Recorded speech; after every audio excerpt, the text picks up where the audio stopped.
They told me, pack your bags.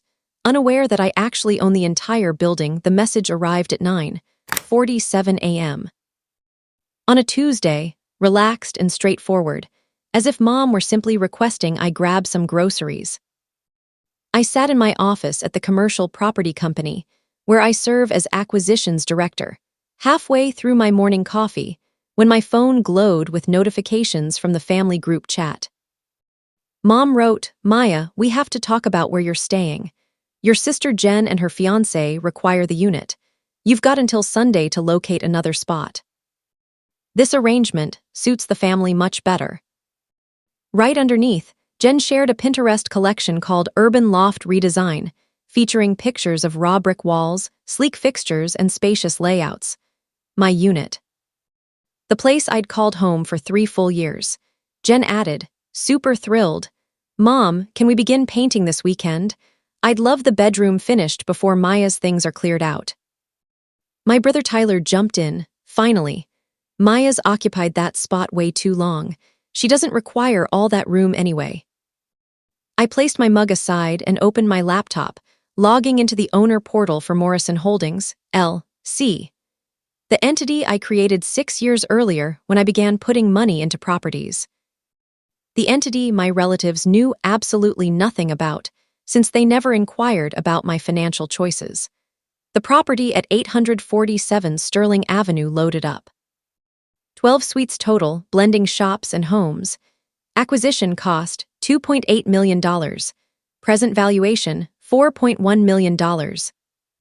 Proprietor, Maya Morrison through Morrison Holdings, LC, encompassing the corner 2-bedroom on the 4th level where I resided. The residence my relatives believed formed part of some unclear family holding they partially influenced. I checked the entry system and reviewed active access cards. 4 were linked to my unit. My own Mom's backup for emergencies, Jen's spare in case, plus 1 Dad duplicated last year on his own. Another buzz, "Dad, Maya, your mom and I talked it over. Jen and Marcus deserve a place to begin their married chapter affordably. You're settled professionally. Locating a new residence should be simple for you." Settled professionally, one description for it. At 32, I ranked among the youngest directors handling acquisitions at Cornerstone Commercial Real Estate, personally controlling 7 assets valued collectively at $12 million. Yet my relatives continued viewing me as the reserved middle sibling who lucked into a reasonable position. "Mom, we're actually helping you, honestly. Stop settling in too comfortably and challenge yourself. Perhaps share with someone, practice smarter spending." Smarter spending. I'd stood on my own financially since age 23, funding my business degree while holding a full-time role, never requesting a cent from them. In contrast, Jen at 28 remained on our parents' mobile plan, with her vehicle coverage handled through the household account. I navigated to the resident oversight section and retrieved the rental contract for Unit 4B, my residence. Resident, Maya Morrison. Property owner, Morrison Holdings, LLC. Agreement duration, month-to-month, including owner-occupancy privileges. Next, I examined the ownership timeline. I'd acquired it 3 years prior from an exiting owner eager for a fast cash transaction. My relatives were informed I was merely watching over a colleague's investment asset. They never probed further, lacking real curiosity for specifics. My phone rang, Mom skipping texts. "Did you read what I sent?" she began directly. "Yes." "Good, then you get the picture. Jen requires that space, and you've used it plenty. Time to distribute family holdings fairly." "Family holdings," I echoed. "Don't use that attitude, you grasp my meaning. The unit opened up, you settled in, but Jen takes precedence now. She's marrying, launching her future. You're simply existing. Pursuing my path, overseeing my assets, accumulating prosperity my relatives couldn't fathom. Who holds title to the property, Mom? What?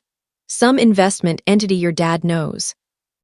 Why ask? Because I want clarity on who authorizes this removal demand. It's hardly a removal, Maya. It's relatives overseeing shared family property. Don't exaggerate. Does Dad possess any ownership portion? I lack the exact particulars. He oversees those matters. The key is Jen gets the unit. End of discussion. I understand. And you've verified this directly with the true owner. Maya, quit complicating matters. The choice is made. After the call ended, I contacted my property supervisor, Lewis. My relatives are trying to remove me from Unit 4B, wrongly believing they control it. They possess unapproved access cards. Deactivate everyone except mine right away and alert building security. Lewis replied swiftly. Completed. Security team informed. Shall I issue official breach notices to those with unauthorized cards? Not now, let's observe developments. The group chat intensified. Jen, Maya, stop complicating things unnecessarily. Mom says you're resisting relocation.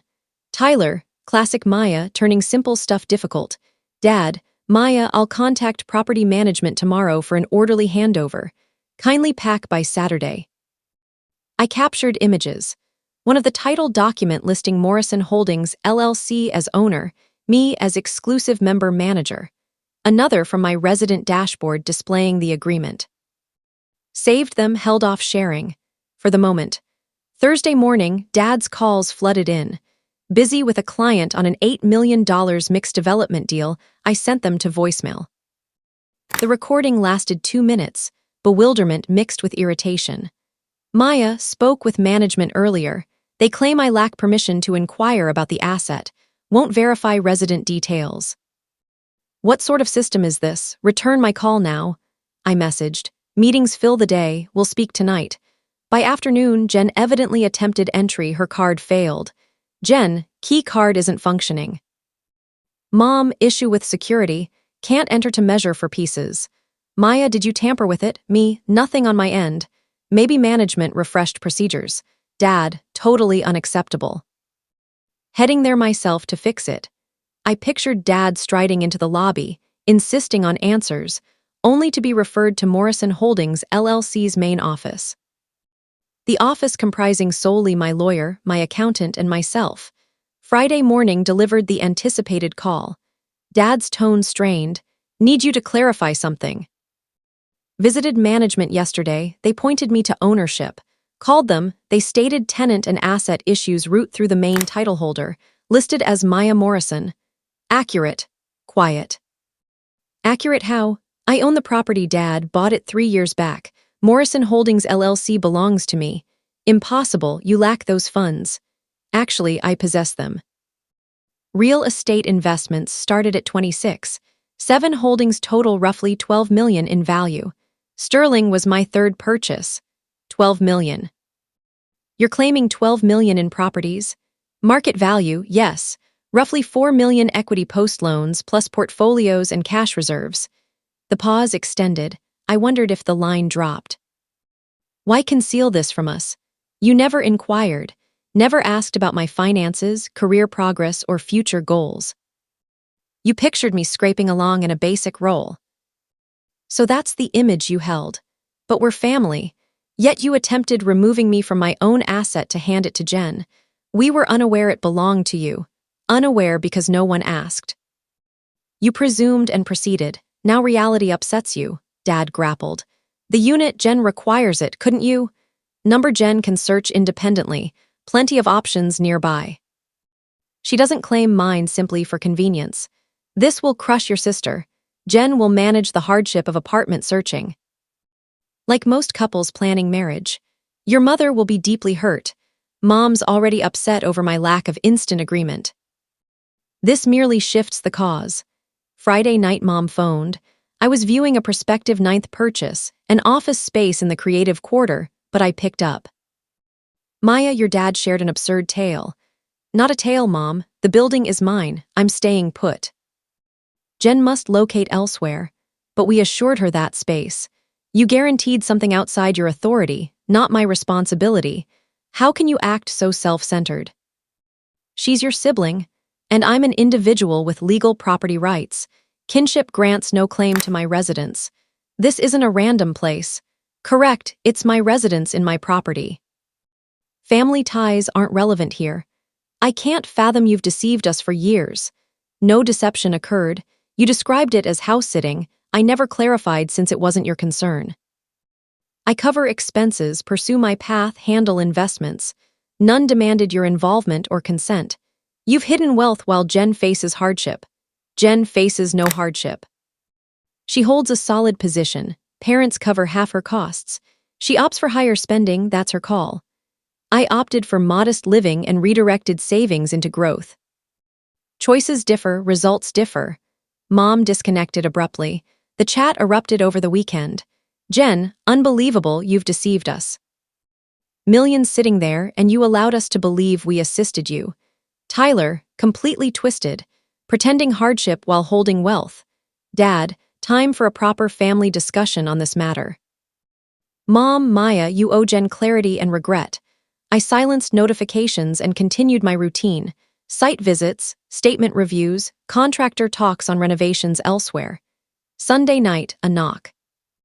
Camera showed the full group, Mom, Dad, Jen, Marcus, Tyler in the corridor. I opened but kept the threshold.